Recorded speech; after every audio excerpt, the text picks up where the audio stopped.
El poder de l'ara mateix no és el que tenia la fada madrina de la Ventafocs, que feia aparèixer al moment un carruatge o un vestit.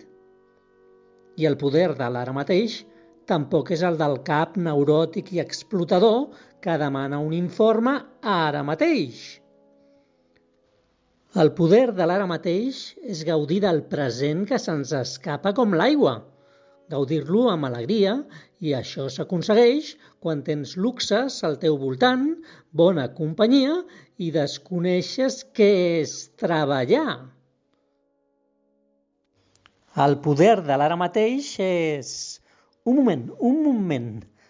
moment que m'arriba un missatge d'ingrés de 100.000 euros per les vendes del meu darrer llibre.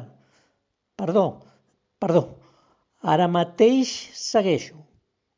El poder de l'ara mateix és un alliberament interior, un equilibri serè, un llum que et guia, una ment creativa. El poder de l'ara mateix és adonar-te que o gaudeixes el present o tens un problema amb el teu present.